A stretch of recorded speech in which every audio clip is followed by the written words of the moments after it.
There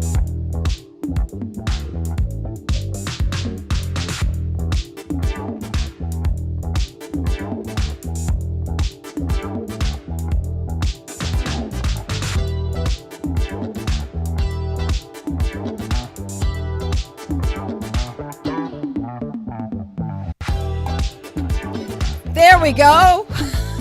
What is cracking? Hey, that's a pretty good opening. That's a pretty good opening, I gotta say. That's a pretty good darn opening right there. Oh, I say. I say. Happy Thursday. Happy Thursday, David Peterson. Thursday. What's up, brother? DP, hello. Let's get you down here. Let's get you down there. Oh, man. David, your show was so great you did with Phil. People are still commenting on it, and people that you know, David, students, all kinds of good stuff. Quentin Williams, what's going on? Yeah, it was an honor to have you, my friend. And today, I went back to hard training. No, yesterday I went back to hard training. I continued it today. Just so you know, DP, I'm all over it. I was doing all the forms. I was stretching. I was doing the punch. I mean, everything I could think of, I was doing. And I am torn up from the floor and up, bro. It was no joke. It was a great workout, but I'm back into the whole martial arts vibe. So I had to tell him that. Oh, I love it. So is you doing this in your garage, Phil, downstairs? Yeah, where I do all my other workouts. I just had to, I've been doing so much weight work and stuff like that. I had to get back into flow, and it was our honor, my friend. Really, truly our privilege. So I just had to get back to the zenness of it all and the good internal work that gives me with movement and focus. So I started that back yesterday. Wonderful. That's groovy. I'm back in the gym. Come on now. And it is just, oh my gosh, it's so good. The other day, I was really tired. I'd had a long week. And I went to the gym. So I just got to, if I can just get 20 minutes in, perked me right up. I'm telling you, just something every day. A little something every day. Air squats or, knee push-ups if you can't do full push-ups or anything like that you can get your mind around and be involved with. I'll tell you, it helps in the long run. Just a little bit goes a long way, as they say. That's right. And it so changes your body. As a matter of fact, another example, I was, I'd been working out and I hadn't had a chance to in 2 days. And my calves were they were feeling funky. They're starting to hurt in the front. And you talk to people, say, my body hurts. And you say, if you stretch your workout, it'll be better. And they go, no, I'm in pain. Well, so I sat on our couch and I started exercising my legs, and then I stood up. Didn't have time to go to the gym, didn't have time to get on my elliptical. I just started working out for about 15 minutes. No problem. Just a little bit. Just a little bit. That's all it takes, man. That's all it takes. So when you sit around for hours and hours and days and weeks and months and years, it takes a little bit more. But you don't have to sit around for days and hours and months and weeks and years. You can actually do a little bit. You don't have to put your arms around the whole thing. Right. It's not about going to the gym for 2 hours a day. A lot of people just don't have that kind of time or that effort or that desire. It can be just a little home workout. Instagram, I'm telling you, they have the best workouts, the best movement videos. So many experts on there that can assist you and get you up off your butt and move around simply. They have airplane workouts, in the car workouts. They got stuff just to keep the mind and the body flowing, which is the key, right? I mean, that's the key, especially as you get a little older. A little mature. I work out on the plane. Yeah, vintage, love that word. I work out on the plane all the time. And I think I told you this. I was stretching on the plane and going down, and I'm near the bathrooms, and this gentleman walks over and he starts to go like this. He doesn't commit to it, but he's like, and I'm like, that saves me on each flight. And every flight attendant, when they see me, they're like, that's what you got to do. They know. I get on a plane and I'm on 4.5 hours at the most going to New York, something like that. Yeah. And I'm tired, man. I'm knocked out. Those people on their feet, they're serving drinks. They're, talking to the captain. They're making sure everybody's got their thing going on. They're not taking a nap. They're not dozing. They're up and moving the whole flight. And even they probably have a return flight to come back. They're ready. Why? How come I'm all knocked out and wiped out? Because I'm just sitting there riding in the plane, and you got that. Narcotizes you a little bit. Don't have yourself a little drink, a little cocktail, especially in first class. You get a free drink. Always have a cocktail. Just easy. The mind just. And you find yourself. You better hydrate though. You gotta hydrate on those planes, man. Mm-hmm. Drinking water That because pressurized cabin, no joke. the leg swelling up is real. It's real. You know, I always elevate my feet. Always, mm-hmm. always elevate my feet on the plane. Always put them up somewhere somehow. Anyway. Well, I'm a little short, Phil. So I had a flight a couple of months ago, and I'm used to elevating my feet. My feetsies. Not only could I not reach the ground, but my feetsies couldn't reach what I needed to elevate. To put them up against something, you couldn't reach the against something. Couldn't reach it. I finally figured out if I take my bag, roll up the bag some and put it together and do it. And it's so funny. I want to tell you guys, you talk about online. There's something that I've been doing called Lazy Weight Loss Yoga Plan. You can do it in a chair. And what they use is water bottles instead of weights. And it is, oh man, and it is so cool. And it's really, because I had that surgery, my rotator cuff surgery. It has helped so very much. And I swear by it when I can't get to the gym. See? Mm-hmm. Christopher Barrett, what's going on, bro? That's my Chris. That's my manager. We love you, why you have Chris. A manager? Because you need one. Holly was intense, man. At a certain level, you gotta have people looking for stuff. You can't look for everything yourself. You gotta have people you trust. That's trust right. people. And I trust Christopher Barrett. That's He's such a good guy. Chris, I'm sorry you called me back early. I couldn't get back to you. Mama was busy, but you're here now. He's been such a great support of this whole venture. He's been wonderful with his support, with his advice, hanging in there with us. And we're I don't know where we're going with this, Chris, but I just feel like it's going to be something good. He's always been good with new media. He was one of the first to computerize his entire office when he had an agency. So he knows the technological world incredibly well and loves it, just loves it, and has been seeing the vision of it for years and years and years and years. So incredible. We're going to talk a little bit about some other stuff. But wait, I have to talk about some stuff. I got to talk about some stuff first. Okay, let's. Do you want to talk about your week, or you want? Yeah, you want to talk? Yeah, about yeah, the week? yeah. It's part of the week. So let's talk last about our Thursday, week. Go. Yeah, so last Thursday we had a wonderful guest, Eileen Davidson, Young and the Restless, phenomenal. Chick's incredible. Can you still say chick? The woman is incredible. Yes. People he said chick. She's not an animal. You're not a barnyard child. No, I know she's a full-grown woman. Fabulous and I was woman. just so taken with her, and her humility and her seeming unaffectedness, and I just was really knocked out by her. Somebody who's achieved so much in that world, the daytime world, and was so unabashed and honest and forthcoming about her journey, how she got to the place that she is, the things that she's gone through along the way, and her blessings and her family, and it was just a really, really nice interview, nice dialogue. I don't like to call them interviews. It really was. It really was, and she had some great advice and risks that she took in asking for what she wanted. And she would either get what she wanted or she wouldn't. She'd say, okay, fine. And having the faith and the belief that all was going to work out. And I think that's something that all of us need to continue to do, to really have that faith that it's all going to work out, instead of feeling like, oh, I've got to do what they said because they offered this to me and I need to make sure that I say yes to something I really don't want to say yes to. Mm-hmm. It's an indomitable spirit. Yeah. It really is. So that was that Thursday night, and then Friday I drive, up Angeles Crest Highway, Newcomb's Ranch. My people, you've heard about it. Worn T-shirts, so you've seen me on my posts and so forth. But this is what happened when I went up last Friday. I don't know if you guys saw my Instagram post. So when you go up there, nothing's open. There's nothing open. 44,000, 5,000 feet above sea level, and you're on a mountain, right? You're in the woods, and so dudes being dudes, you have to relieve yourself. You got to relieve yourself. around the bend, find a tree, a bush, a rock, whatever. You do the business. Mother Nature calls, you do the business. So I've been going up for like a few years now, a couple years, 3 years, whatever.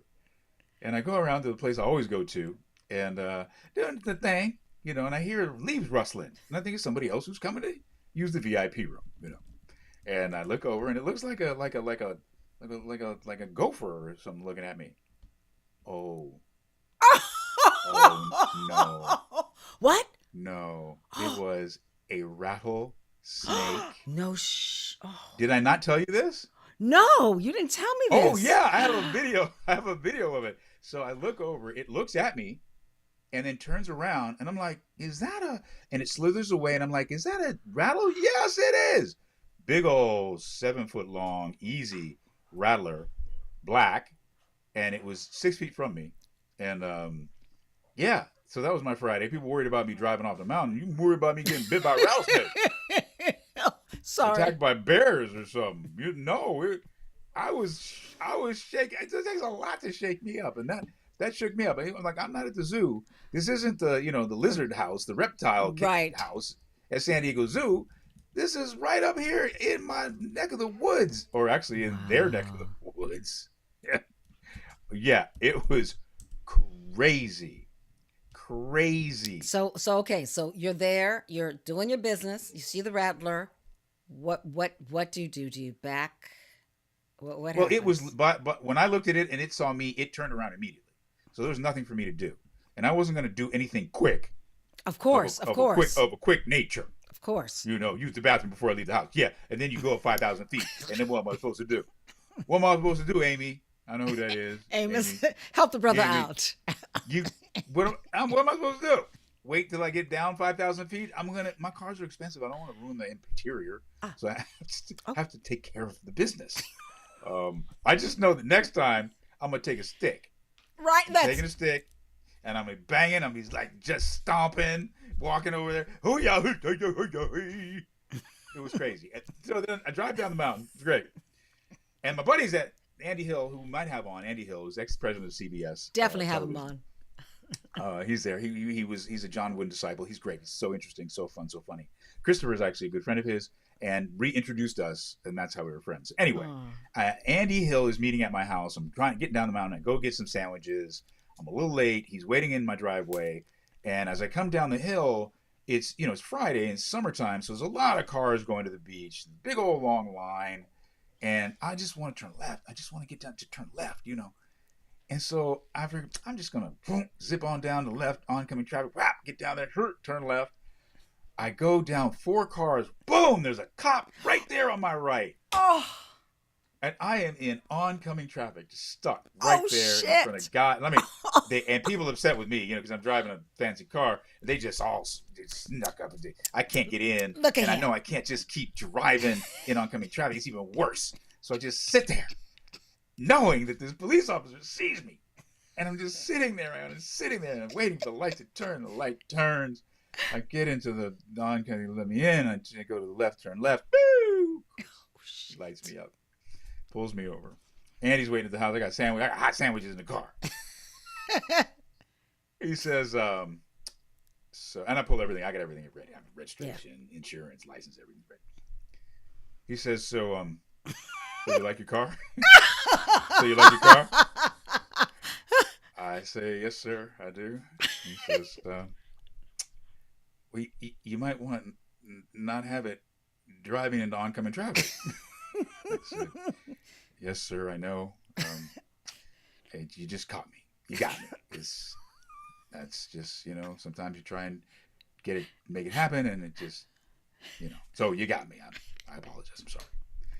He says, well, it's a nice car. I said, yes, sir. He goes, where you going?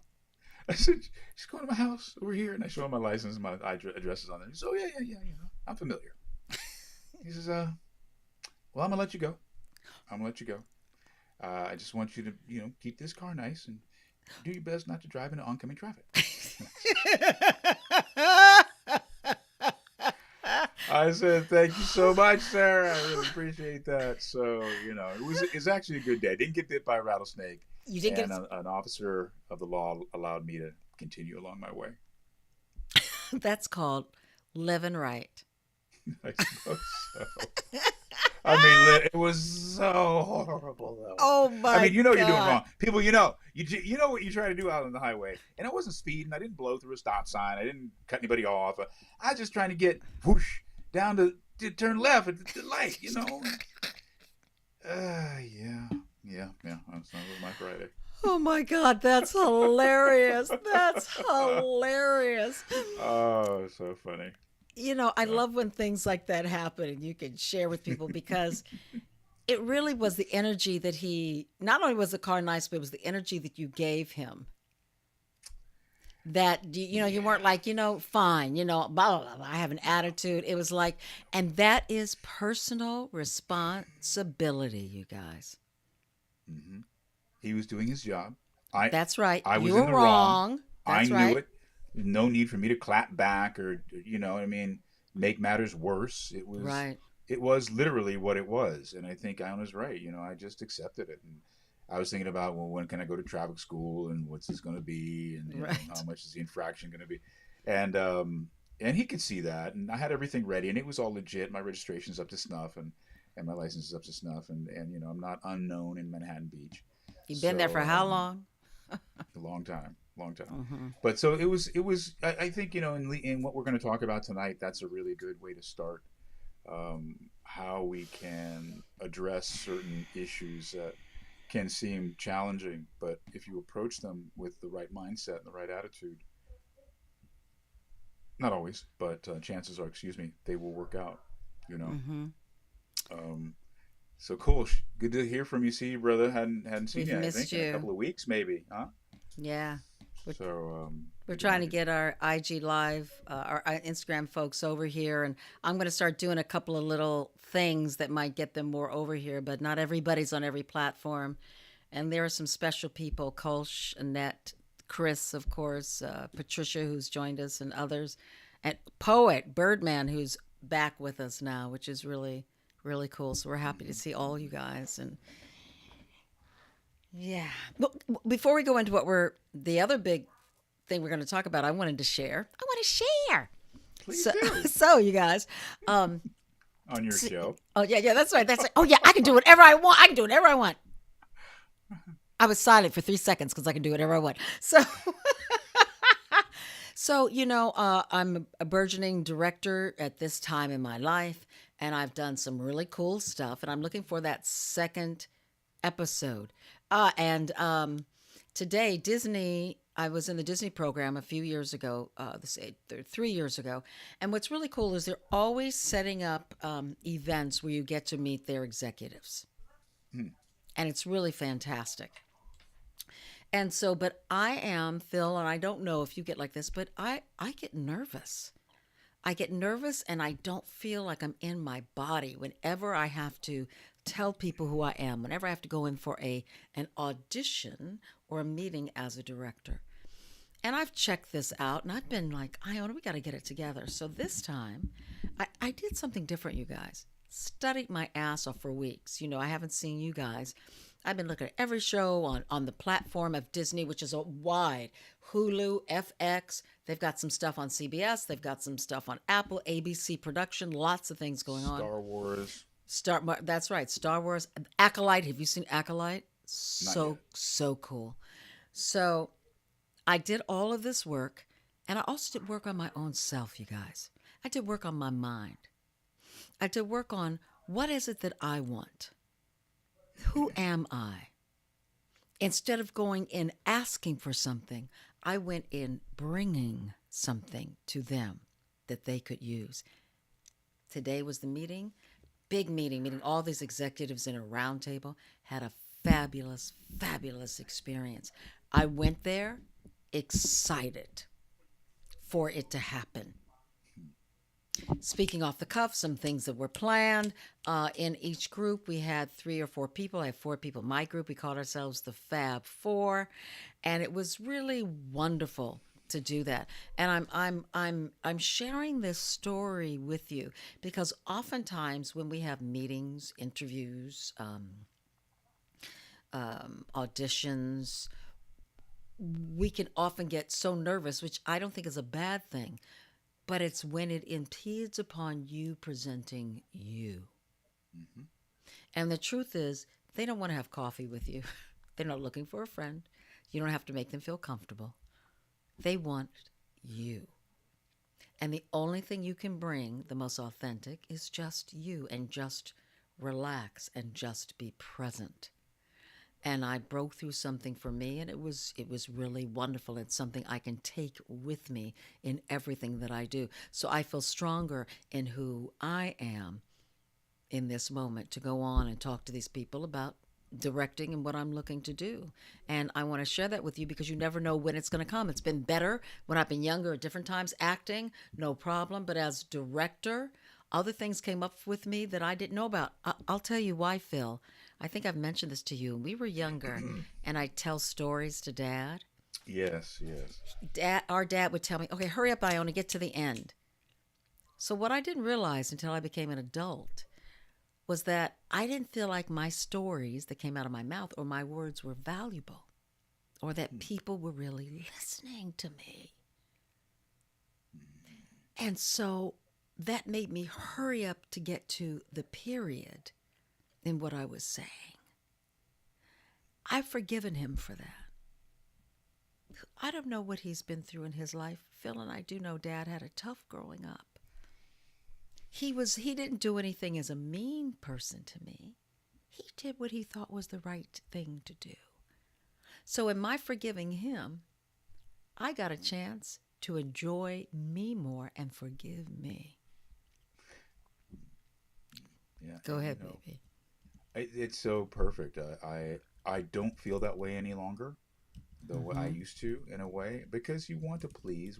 I'm a people pleaser, Mm-hmm. and I'm fairly intelligent, so I feel like I know what people want or want to hear.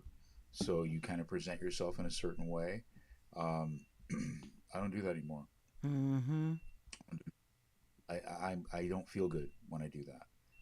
I don't feel authentic, and it's a word that's overused, but you guys know what I mean. I don't feel organic. I don't feel as though I am bringing my real true self to the party, and I think a lot of it, Iona, has to do with how we were brought up. Yes, We were brought totally. up with a certain amount of image consciousness, a certain amount of cultural and racial consciousness. Mm-hmm. Certainly, our father was a standard bearer for a whole race and culture of people at the time. Um, and we were firmly and fully aware of that. And we were taught in that way. Hey, Leslie Sides, hey, everybody who's here, all our regulars and people who hopefully you guys turn on to this show because we want them friends and two friends and whatnot and whatnot.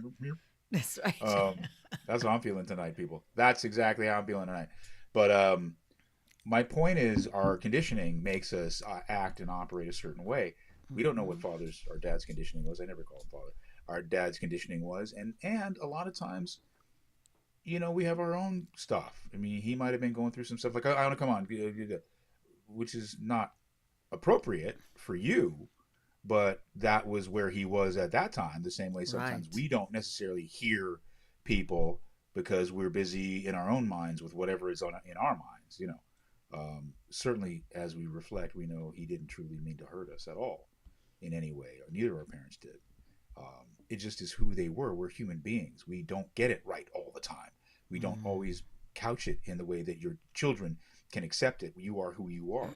Sometimes those filters don't exist, or they're difficult to call upon at times where you need to call upon them because you can damage a young person's ego or spirit in those moments where they're being genuine and truly trying to discover themselves. And if you hit them at that time when they're trying to discover and you step on them, Mm-hmm. consciously or unconsciously, that Mm-hmm. reverberates, that resonates with that energy, that human being. And certainly Iona and I and Linda, our other sister, have had our moments with both of our parents.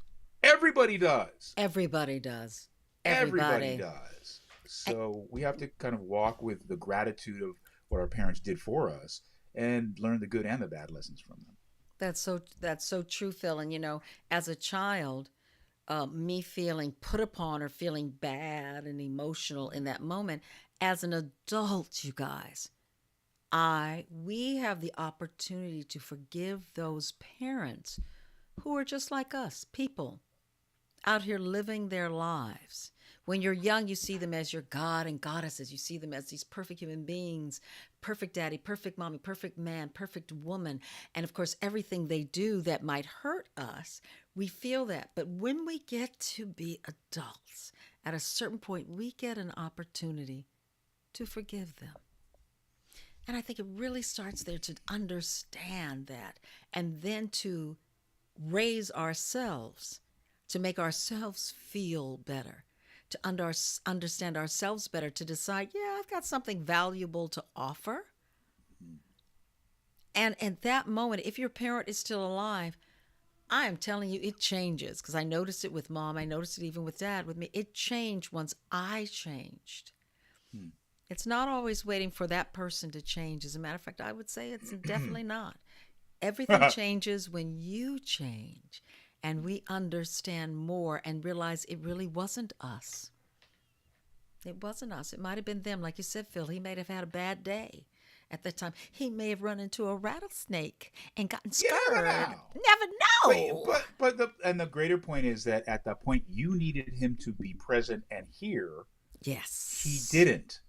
So that landed on you in a certain way. And that's what we have to be mindful of. It's not necessarily that we're in a certain place, but we have to read the room. We have to read that other person. Mm-hmm. Read who that audience member is that we're talking to or that we're listening to. Right. And know that we have to give them the respect of attention. So true. So You true. were saying something that reminded me, I think, I don't know, mangle this, but people say that your talent is your gift from God, and then your gift to God is using that talent. When you mentioned about parents and the point where we must jump off and teach ourselves, isn't that then your gift to your parents?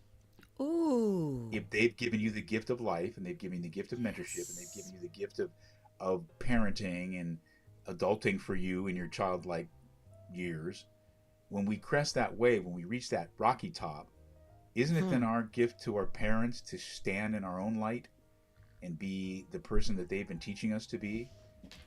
Come on now. That is Isn't so true. That is so true because every parent, and I'm not one, but I skipped that to become a grandmother. But isn't it true, Phil, that you want better for your children than what you have done? You want better for them. And when you see them, as you've seen with your children really grow, they are acknowledging. They're helping you feel good about what you have done to give to them. It's just, man, it's beautiful as a parent, I'm telling you. To see my kids, and we're going to get into some of this in a minute, to see my children autonomous from my wife and I, to see them on their own road of passion, stumbles, falls, blessings, the whole thing. There's no better feeling for a parent. I couldn't give them money or things to make that fulfill me. They have to give it to themselves for me to be fulfilled, not me give it to them and here I got you. And we're very much like that. I'm a very protective dad. I'm a very protective parent. I want to help my kids. I don't like to see them suffer or stumble or fall. So I'm always there with whatever it is they need. I have nothing. I tell people this all the time. I own one thing and one thing only, and that is my soul. That is it. I don't own anything else. Everything else is on loan. This is all on loan. This stuff is on loan. I'll give it back when I die. So I'm not possessive about those things. Maybe my barbecue Fritos, but other than that, it's all on offer. And I think that as a parent, to be able to say, I'd give you the world, means that you've done it right. You know what I mean? Because you know that the kids that you have would appreciate it, that you wouldn't be giving it to a dark and empty hole. These are human beings that have walked and talked and learned and are exhibiting those lessons to you in real time. There is no greater pride for a parent than that, I don't believe. And that shows you what you've been doing without them saying thank you, without them saying to you, Dad, you did a great job. You can look and see. It's like, show me, don't tell me, show me. And then you can see what I've given. I've I've amassed, which is such a big thing, a lot of young women in my life. And I didn't ask for them, but they have either sought me out or from working with them or being in the presence of them, then they connect with me. And to see them grow from our connection it's so wonderful. It makes me feel about all this shit that I went through that I can share so they don't go through it because they're still going to go through their own stuff. Let's be real. But if I can circumvent something or help them feel better about a pang that has come to them, that means the world. Absolutely. And change and growth, Quentin, is always a good thing. Yes. It's not always an easy thing, but change and growth, always a good thing. It may come from difficult situations or circumstances. It may hurt to change, but to change and grow, always a good thing, in my opinion. Always a good thing. And what is the one thing that's constant, Phil? Change. Change. Change. And you can't guarantee growth. So if you're getting that too, Come on. count yourself lucky. You know? Yeah. Absolutely. And I love that, Quentin. I thank God for my mom and family every day. Yes. Hold them close. Hold them close. Yes. I'm going to tell you guys a quick story.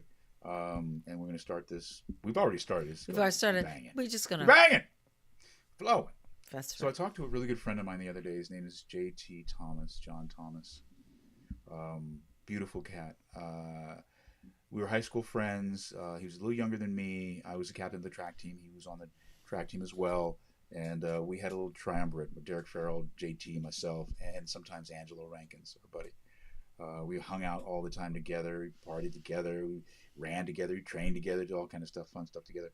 And then years later, you grow apart. And I've seen JT a couple of times, but not that often. And he hit me up the other day and asked if I could talk to him. And when I haven't seen anybody in a long time and they reach out to me, my antennas sometimes go up, unfortunately, because there are a lot of people that reach out to me for various reasons, not all of them positive. So I texted him. I asked him what was going on. And he called me. And he told me a terrible story about his son, who he and his wife lost about 4 years ago. Young, beautiful child, all-American soccer player at Pali High. And JT was just distraught. He says he's been in 4 years of just hell, darkness, and difficulty. And I listened. I just listened to him talk. He said, I called you because you're one of the few people who really had positive things always. Whenever I looked to you, you were positive, you were happy. I see your work now. I see your world right now. I know where you are. I needed to hear from you. I needed to hear your voice. I needed to talk to you. And he says, everybody's giving me advice and telling me I should do this and do that. And I said, man, look, the first thing I'll tell you is this is hard. I'm sorry for your loss. It's hard. I can't imagine it. Some things are just hard. And there's no advice you can give anybody. How dare you? What do you know? Even if I'd lost a child, that's not me. That's him. And I respected and honored his loss. And there are just times in our lives, people, where you lose sleep. You are distracted. It hurts. It should hurt. Birth, death, love, those things should move us to distraction. They are the things that will break us if we let it. And I told him that so that this didn't break him, so that he understood that this grieving process was a natural part of the growing and changing Quentin. And this is not an easy thing for anybody, but this is what he's going through. And the only way to grow and to change is to accept the hard, lean into it. And in that, you will get through it. In that, you will find the beauty of the relationship you had with this young man and not the tragedy of his loss. It happened with me with my father. It was difficult at the end with him. And so when I'd have dreams about him, he was always sick and infirmed. And I always saw him in a compromised position. But as Iona started this evening with forgiveness and letting go of the energy that was my grief, my dream started to have him in his full flower, when he looked beautiful and handsome and strong and virile. And sometimes the only way to go through it is to get through it, not to go around it or to deny it. And so I say this to you people to encourage you to hold your people close. Be grateful. Even if you're struggling, be grateful for the struggle. This is your struggle. Be grateful for the challenge. This is your challenge. It is brought to you for a reason. Don't use it and lose it. Don't disregard this lesson that is in your life uniquely for you. Your life is tailored for you. So in discussing that with my friend JT, I was brought to another place, of gratitude and thankfulness for the children that I had. I called them both immediately and said, I love you. And you can never say it enough because there are no guarantees. This young man was beautiful, brilliant, All-American soccer player, 104-degree weather. He's training. 104 degrees, just was not healthy for anybody. And so they lost him. So, I say these things to you so that you can get right with yourself, get right with the people that you don't talk to, that you're detached from, that you're in a hard place with. Know that if you lost them, you'd miss them. Know that if they weren't around, that's another light extinguished. And we're all lights, and we all deserve love and support, joy and happiness. So reach out and share that and spread that instead of this kind of divisive, difficult, me, entitled situation that we find ourselves in. And he told me that story. It humbled me. It humbled me. So I share it with you. That's so beautiful, Phil. Beautiful in terms of what you had to say to him. Quentin, I almost lost my mom a few years ago, so now I definitely tell her I love her every day. Yes. That's what I'm talking about. Our mom is gone. We still tell her we love her. We so often want to give good advice to our friends and make sure they get it because I can help you feel better. And oftentimes, it's just about holding space and making them feel what you did. Okay to be in a fucked up place. And you also said to him, without saying that this too will pass in a sense, it will. You won't feel it every day, It will change. Yes. It will change, yes. Doesn't mean, it's like, we can see people who look like our parents walking down the street. They just have that stride or just from the back, and you just, or someone who has the name like mom or dad, and you feel them in that moment. But oftentimes what we have to be is just support our people and just love them. Just be there for them, yeah. I love that. You're a good friend, honey. I'm so sorry for that for JT. Yeah, me too. So I will fellowship with him more and more, and yeah, he's a good man. He's a good man. He lost a good son, so that's very difficult, no matter who you are. Yeah, it's not about money, class, political beliefs, whatever. Male fit, whatever you are, when you lose people you love, especially when it comes, wait a minute, I just sent them to school today to be safe with you, and they don't come home. I can't even imagine that. That's exactly what he said. He said he went to practice and we didn't bring him home. That's exactly what he said. And that's a tough one, man. So I say this to people because this perspective that we have of our lives is so selfish. It's so entitled. It's so self-involved that we can't get out of our own way in a way. So it makes me concerned about our political process. It makes me concerned about our ability to cope as a nation. And there are strains of it everywhere. We have a couple more stories I'm going to just bust out. I'm not going to mention names, but one of my very, very good close people was accosted on a shuttle bus because he was Jewish, and this shuttle bus driver driving from, as I understand it, the main terminal to the rental car place.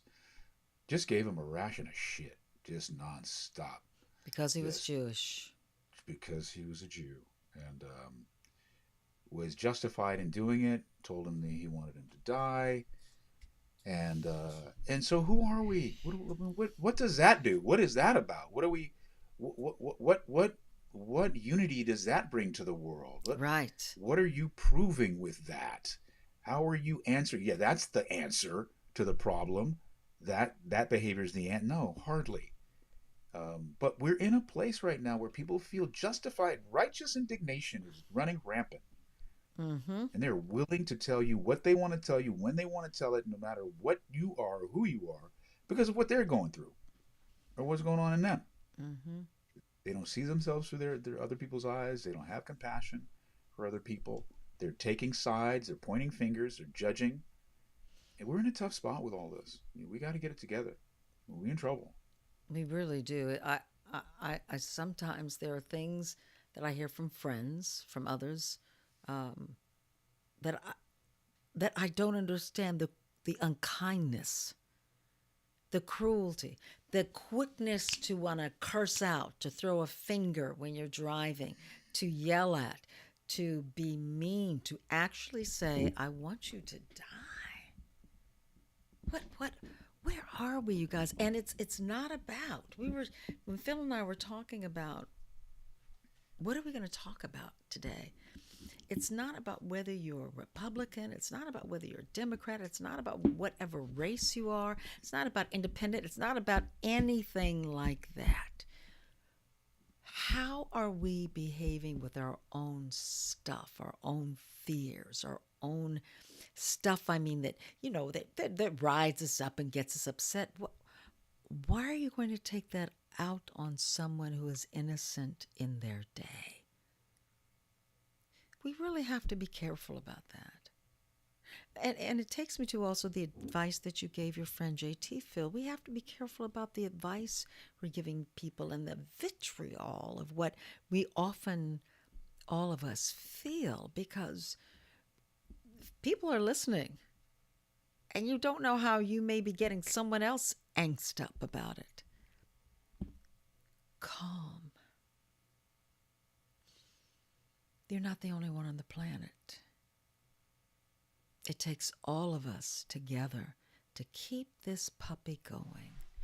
And right now, we're in a place of, I'm not sure about where we are exactly, but there's a lot of anger and upset. And I think that it behooves each one of us and how we walk through our day and how we can possibly help that not be.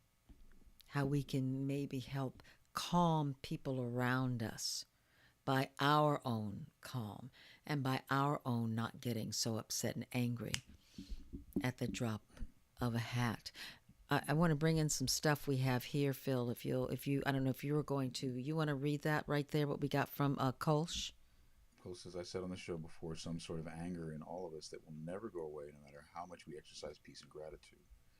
Possibly true. Possibly true. We do come with a certain amount of fight or flight mechanism in us. It's a natural thing. It's nature. My opinion is, why are we on Thursday nights? Why do I show up Thursday nights if I felt that way? I wouldn't. I show up because I feel that there's hope. I show up because I feel that the answer to all this is joy, is the exact opposite. And I will lead by example. That's the only thing I've got. So I will not succumb to that. There's nothing in the world that will sway me to feel that way other than, wait for it, so simple, myself. Whoo, that's the truth. If I choose to follow what I'm being given and told and let them filter my life out for me, my reality for me, I am I'm a leaf on the wind, buddy. I'm just, whoo, whoo, whoo. That's not the way I want to live my life. That's not the way I choose to live my life. I believe in change. I believe you can change. I believe you can let go of some of that anger, just like from earlier talking about forgiveness. Forgiveness not only of others, forgiveness of self, maturing in your life. I think there is exercise of peace and gratitude that can happen to change you. And if you still have anger, you ain't forgiven. You haven't gotten over whatever situation that Right, is running right, you. right. So the important thing as adults is we say, God, I get so angry. I don't want to be angry all the time. I'll give you an example. I was going to pick up something from a store, and this guy comes up to my window and he tells me that he's from India and he can read me and he can blah, blah, blah. And I'm not rolling down my window. I'm like, oh my gosh, what is this? He clocks me right away and tells me stuff there's no way he could know. And then he says to me, you have to stop being so angry. And later on, I think, he could say that to anybody, especially a woman. And then I went, but wait a minute, is there truth in that? And so I've spent a lot of time really looking at things that push my buttons and why I might get angry and noticing when I do get angry. Did I really have to get angry about this little thing, whatever it was? Especially, Cole, she'll say, you're always talking about your husband. Yes, I am. and because it's in your relationships where you get to know yourself better. And I had to really calm myself down and take a look at me. What is my ego needing to feed off of? What is it that's making it important that I be right in this moment? Really? Is that really going to help us move further in our lives? I've calmed down a lot. I think we have to look at ourselves. We have to look at ourselves and really be honest because we know everything about us. It takes time, it takes effort. Process. But it's a process, yes. And of course, I get you. I am not blowing back. Yes, not at all. I think you're right. I think that there's a lot of anger in the world that people feel either righteously about or feel it's a fait accompli. It's just the way that it is. But if you listen to me at all, that I have a phrase that is, if no one could, no one would. If no one could get out of this situation, no one would. But we know people get out of certain situations all the time. We know that people come from, let's say, a white supremacist Nazi background. And they turn around and they realize I was wrong. That's not who I want to be. And they change. And if no one could change, then that would always be a hateful human, whether it's to blacks, Jews, or whoever. But they have found a way to use a different filter. We know drug addicts that can clean themselves up. We know alcoholics that have found clarity. We know criminals that have been reformed. Is this something that happens all the time? No, it isn't, but it's something that happens. Who do you want to be? Right. How do you want to walk this planet? How do you want to walk your journey? You want to walk it angry and messed up and hurt by everything and not evolving and not maturing, not gaining the change and growth that Quentin Williams is talking about? I want to be the person who changes and grows. I want to see my flaws. I want to know where I'm not. Yes. So I can get to where I can be. That's the challenge until the day I die. So it is not a fait accompli. I will not go quietly into the good night. No.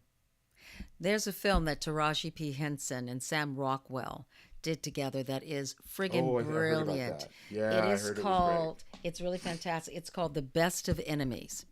And what it is, right? It's about, it takes place about in the 60s. It's a real thing. It's a real thing. It's a true story about this black woman, this town where the blacks and the whites are up against each other. And this black woman is staunch in what her community needs, and this man is staunch in what his community needs, and he is a white supremacist. He hated black people. They hate each other when they meet each other. But in this town, they are forced to work together to find a solution to issues that are going on that could take the whole town down. He sees things differently. He slowly starts to get to know her as a human being. She has something within the work she does that can help his child, and she does. And he sees that. They end up becoming the best of friends. They became so close that they died within months of each other. I gotta see this movie. You've got to. It's you. Because I love both of them. Oh yes, and you know he's dancing somewhere in this movie. He dances in every friggin' I film love he Sam does. I Rockwell. love Sam Rockwell. It's called The Best of Enemies, you guys. Kolsch, I think you may really appreciate, and that speaks to how we change, how we evolve, how we can elevate. And that is something we have to believe in. You know, I believe in reincarnation. There are issues that are in my life that through my life, I've decided I don't want to come back and have to deal with that anymore. So I'm going to figure that out in this lifetime so that my anger can be, I can deal with that and I can understand where that is coming from within me that really has nothing to do with the person I'm angry at because I can choose on how I respond to anything anyone does. And I have gone down a list of knocking down all sorts of things. I can't wait till the next life. Unfortunately, I won't remember this life. So, I won't really say, wow, Iona, you did such a good job in the last life. Nice growth. Nice growth, Chicky Poo. But I can in this life. And I hear what you're saying too, Kolsch, but because there are people out there who will stay stuck in their space of being angry and frustrated and saying, I can't change. And there are others like Phil and I beg to differ, even you, baby love, who can say, wait a minute, there's another way. There's another way. Quentin says, we must love everyone. There's so much hate and ugliness in the world today. No compassion or kindness. Too much negativity. I agree.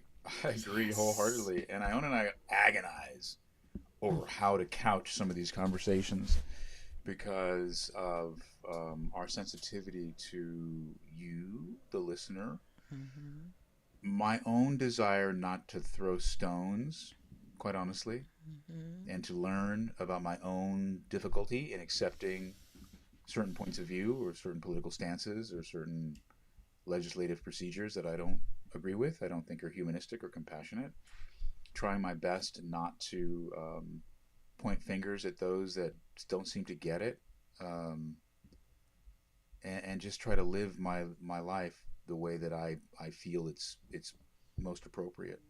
We agonize over it, and but to speak to what Quentin said, there is so much negativity in the world. There's so much despair and division. And whatever side of the aisle, Republican, Democrat, because we only got two.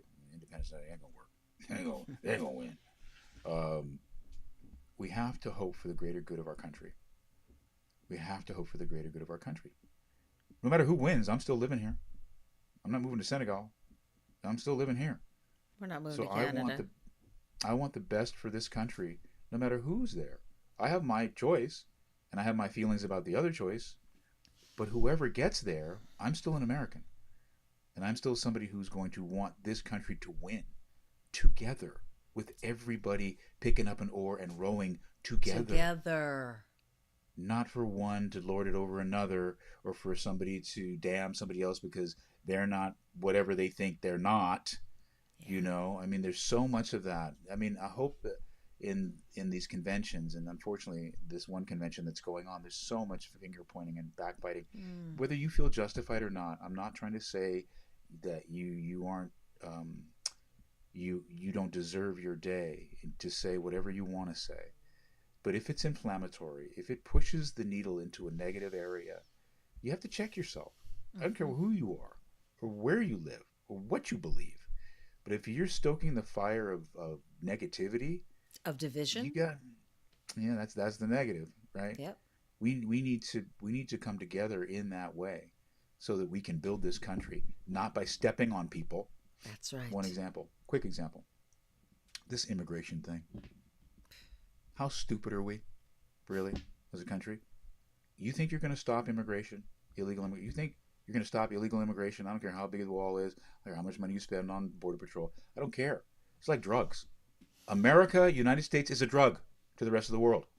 It is a drug of prosperity and justice and unity. This is what they believe. This is what the rest of the world believes. This is what we have put ourselves up as. It's how we have represented ourselves. You are not going to turn that off. So what are you going to do? Do the best that you can to create legal immigration. Do your best.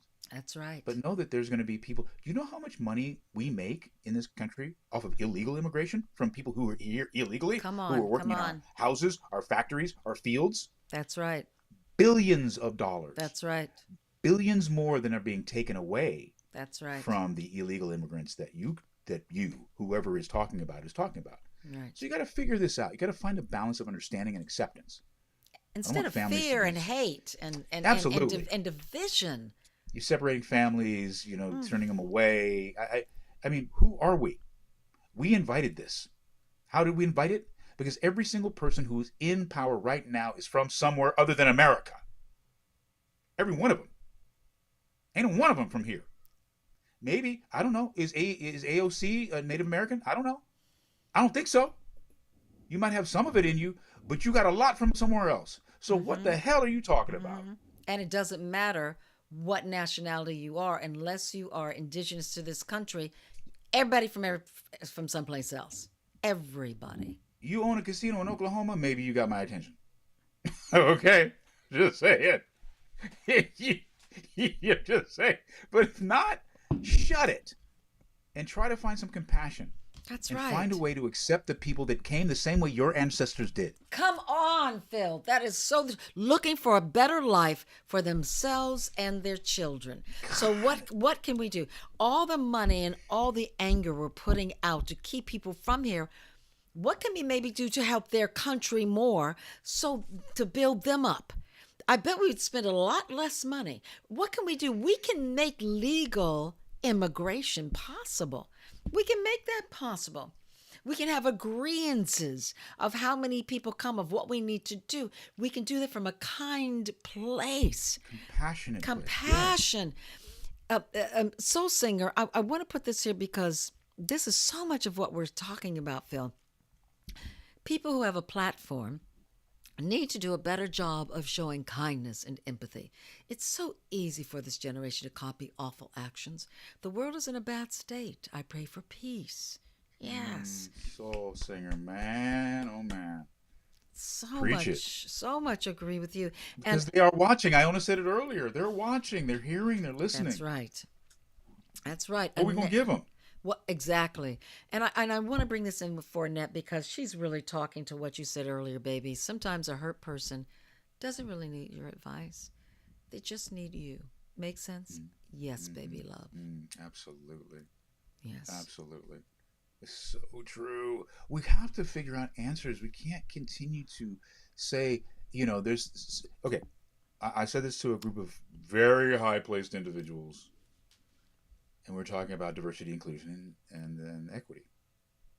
And we were talking equality, and we were talking about problems. And I said, here's the issue.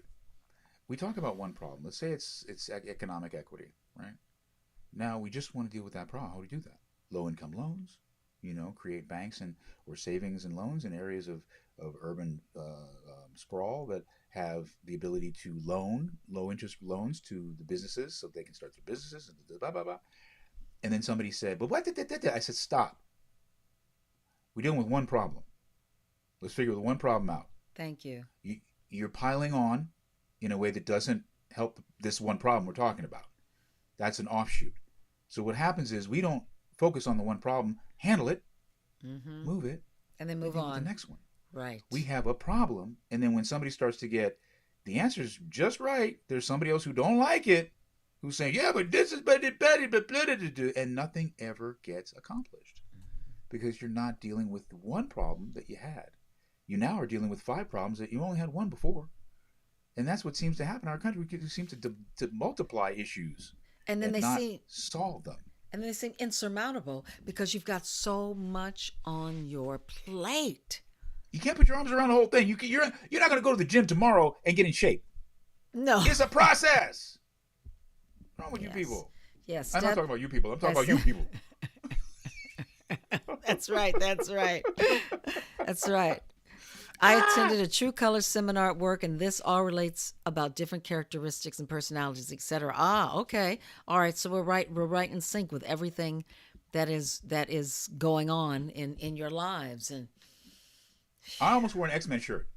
Just to talk about that, I almost wore an X-Men shirt for you, Iona Morris, for Jackson, because she was Storm, the original Storm. Storm. Storm. So I wore it because we need some X-Men. You know how diverse that group is.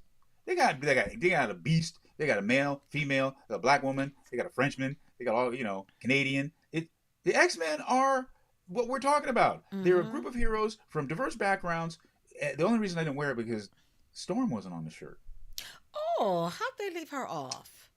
I'm like, I just noticed that. It was. Oh, yeah. Anyway. Thank you, Phil. But that's what we need our heroes to be. Yes. Diverse. They look like everybody. Mm-hmm. They don't look just like Superman or Batman. They look like everyone, people. Yeah. And that's who you are. You're everyone. Everyone. So you all could be our hero. You know So, that. right, you Any one are. of you could. Absolutely. And you know what's so great about that is not only is is open. that the job is open.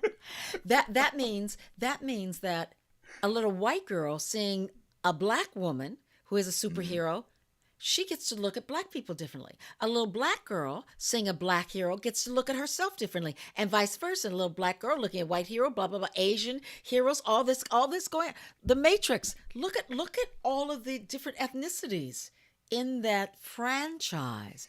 The Acolyte, all the different ethnicities in that franchise. The world is not black or white.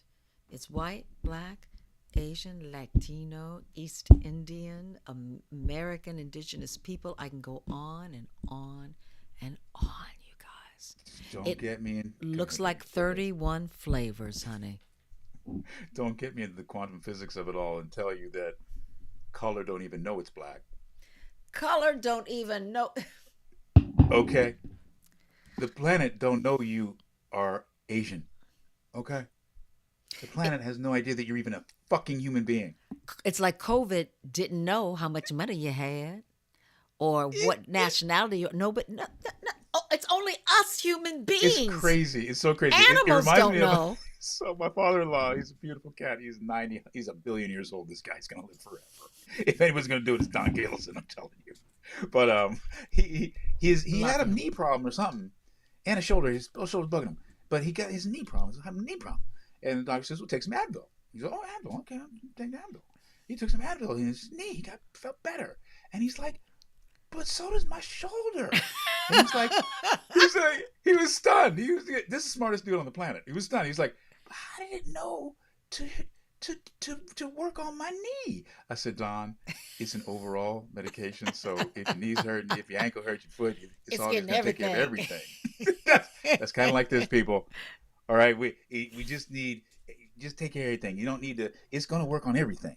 These answers are going to work everywhere. It's not just going to be in this one area. It's going to be like, well, how come the racial disparity is gone and the cultural and the religious is gone? Because you used one truth, which is we're all one person. When you get that we're all one person, then all those little divides go bye-bye because we won't even see them. They won't exist because the only entity that gives us that value are us as humans. That's right.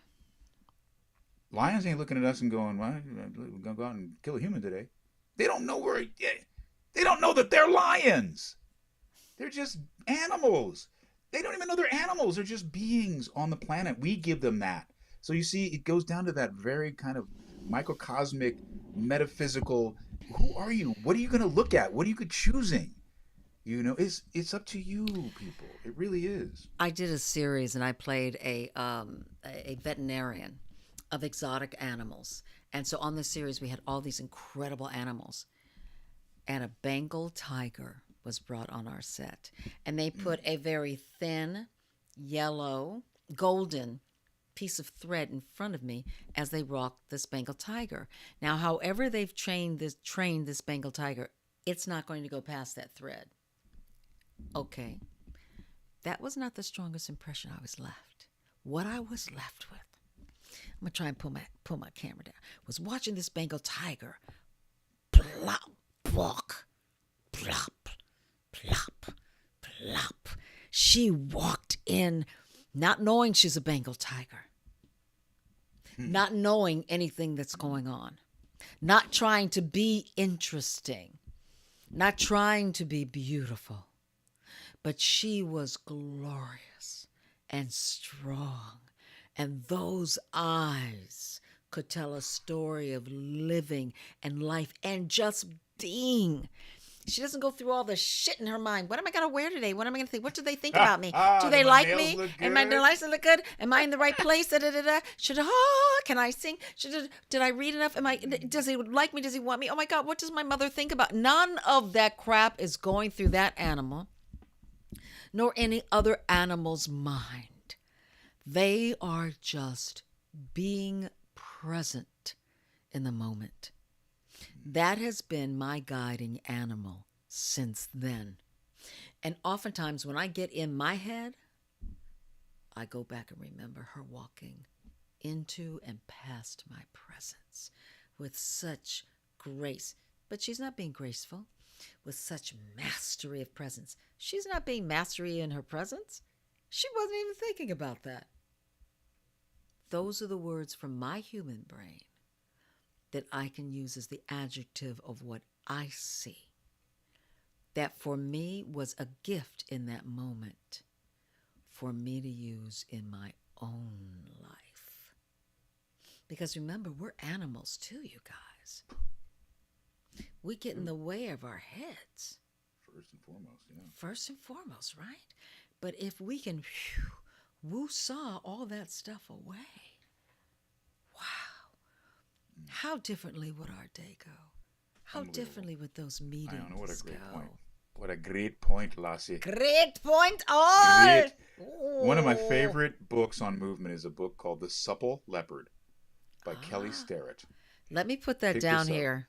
The Supple The Leopard. Supple Leopard. By who, honey? Kelly Starrett. Starret. Or how to S-T-A become double S-T. uh-huh. Starrett. S-T uh-huh. Starrett. S-T-A A-R-R-E-T. E-T. Thank you. Might be Sending double it to T, I'm everyone. not sure. That's all Or right. how to become a supple leopard or whatever. It's a beautiful, supple, S-U-P-P-L, supple, as in your mind, your body is supple. Oh, I said subtle. Excuse me, supple. The supple. Got it. And one of the reasons why, or how to become a supple leopard, I have in my library. His first postulate is, have you ever seen a leopard work out? The answer is no. Why? Because his life is a workout. Their movement begets. They're not going to the gym to get muscles.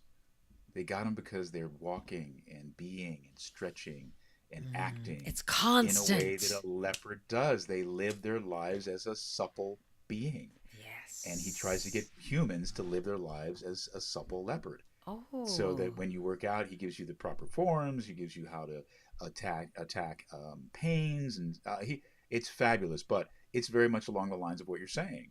The leopard doesn't work out. The leopard is just a leopard, and in being the leopard, in the way it walks, in the way it sits, in the way it lays, the way it climbs, the way it moves, it develops this amazing physique. And that's becoming a supple leopard, because that's what it's all about for me. It's how can I live my life in an organic fashion that allows for the growth that I have been reading books about. I would say I have a huge library, philosophy. I got a Bible. I don't know if I have a Quran in there. If I'm not, I'll get one. But I wake up and I think to myself, when am I going to be that person? Do I always have to read a book to understand the truth? Do I always have to go to a seminar to hear somebody else's knowledge? When am I going to come into knowledge? When am I going to be my own mentor, my own teacher? And I believe it's happening certainly now. And that's why, to answer, to kind of bring this back full circle, why I don't get anxious in meetings anymore. I have excitement, not anxiousness. I don't have nervousness anymore. I'm bringing you a gift. I am the gift. If I'm in a meeting with you, it's because I'm offering you a gift. I'm not. I might be asking you for something because you're a studio. I need your resources. I need your money to help me out. But look what I'm giving you. This is a partnership. This ain't a one-way street. I'm bringing a hell of a lot, and I've earned it. You know, I've gone through a lot. I have a lot of sweat equity in my life, so I don't stand second to anybody when I'm in a meeting, when I'm on a Zoom, when I'm on a phone call, or whoever I talk to. You may know more than me. I need to learn from you for sure. I want to, but I'm not hat in hand, begging. I'm bringing, and I'm That's present, right. and I'm here for it all. That is so fucking important what you just said. What you are offering. People don't want to see others who come, gimme, gimme, gimme, gimme, gimme, or I'm asking for something. Even if you're asking for a job, it's changing your mindset.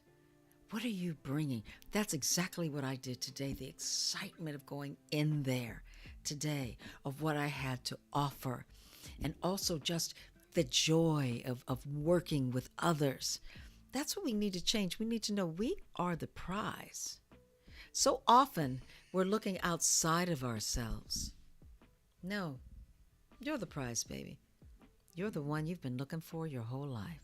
And that's how we need to be. Remember, Dad used to tell us, he would say, are you good at something? We'd say, yeah, well, he'd say, no. You can say you're good at something. It's not about ego.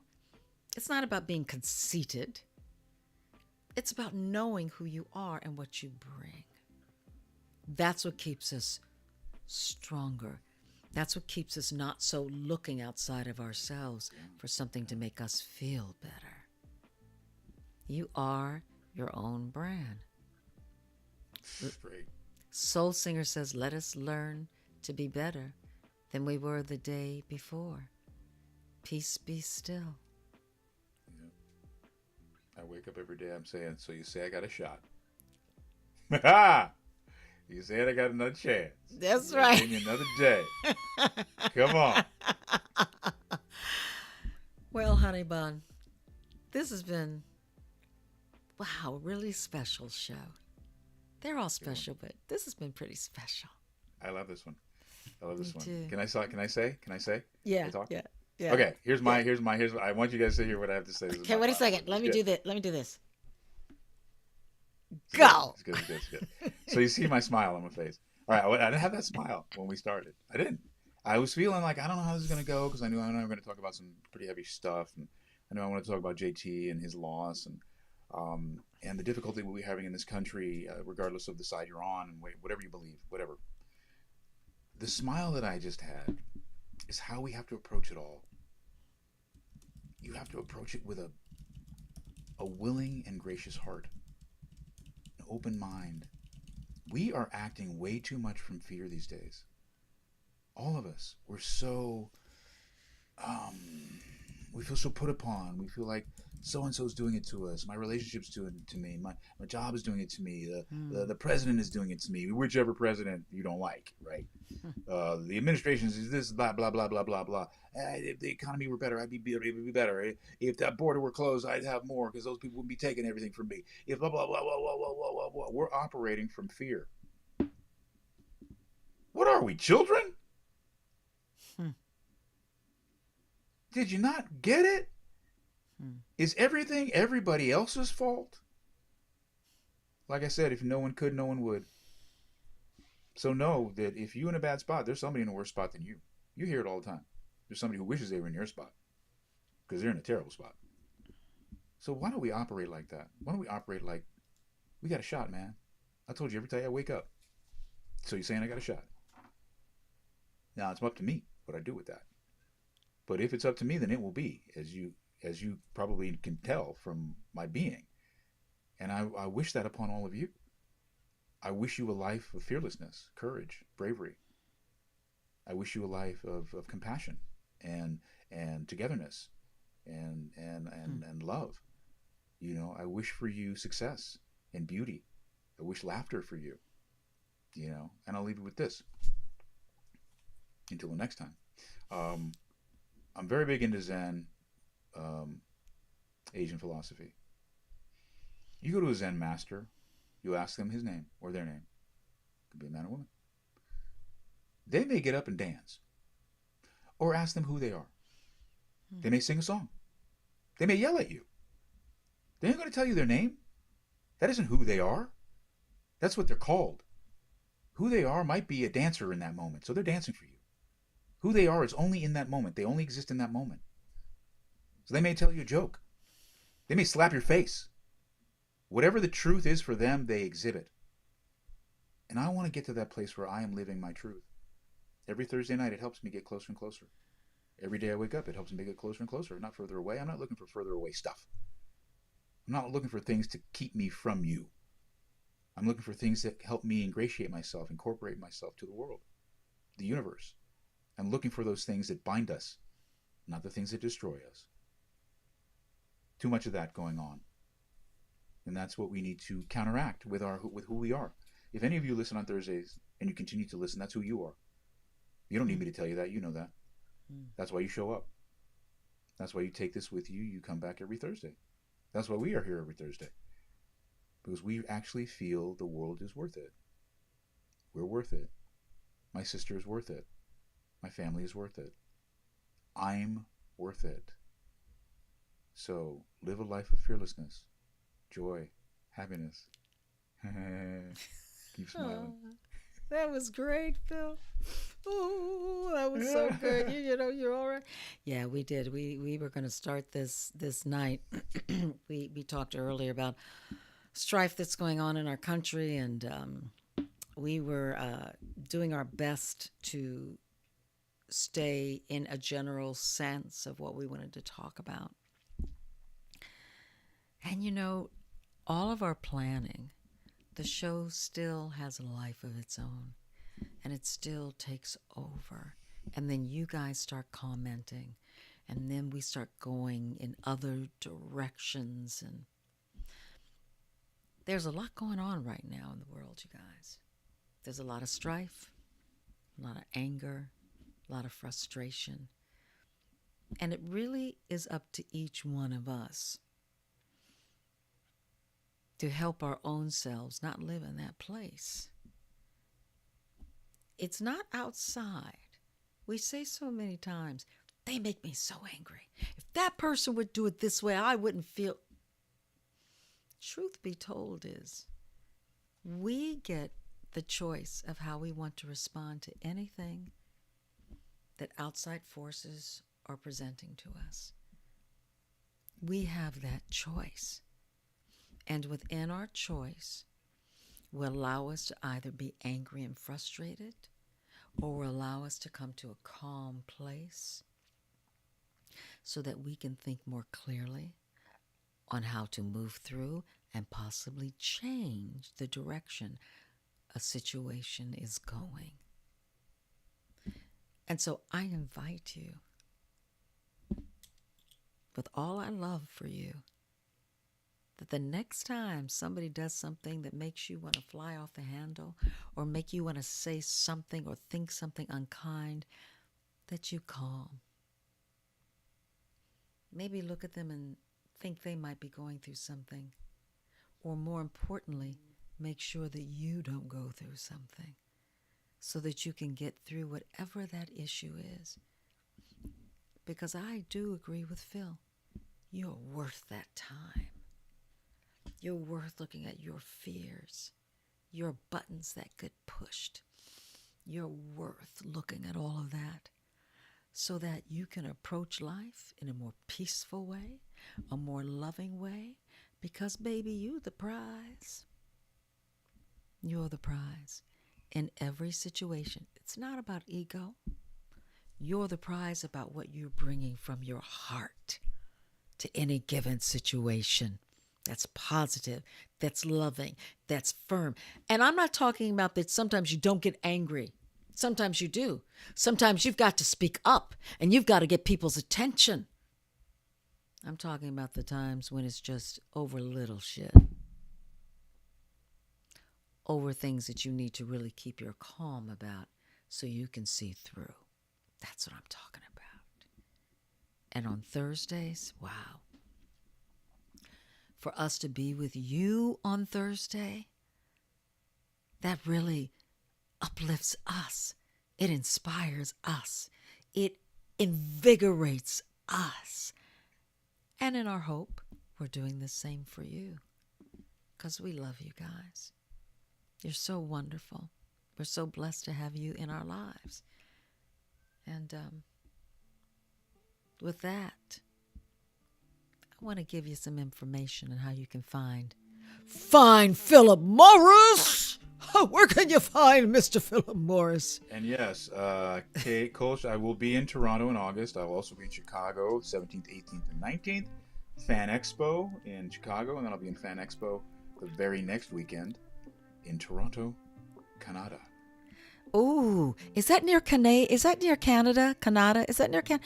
Hey, Right Phil. next door. Right next door. I need to get that information from you so I can post it so everybody knows. We'll do it next week for sure. Awesome. And this is where you can find me.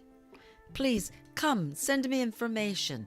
Talk to me. Tell me about how you feel about the show. Let us know on our YouTube channel. And this is where, look, you can get to our show, you guys.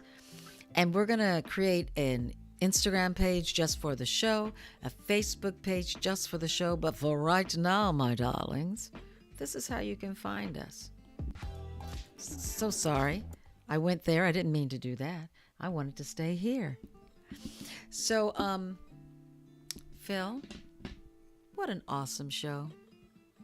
You're such an awesome it. human being. You too. And you guys, You're good at thank this. you. You're good to this too. All you guys with all your wonderful things. Yes, everyone like, share, subscribe. Please, you guys, we need to get over at least 100 subscribers so I can do a URL that says the vision is possible so you don't have to go through all this bit.ly394876. How do we find them? And tell your friends. Tell your friends about us. We're here every Thursday. We'll see you guys next week. Got anything else to say, Philly? Love you too, babe. Be safe out there. We'll see you next Thursday. And that means to say, all I have to say is, let me see if I can find this little thing right now. This little song, Family Matter, and we're out. Night, Philly. Bye, you guys. Bye, Nona. Have a Bye, y'all. great week.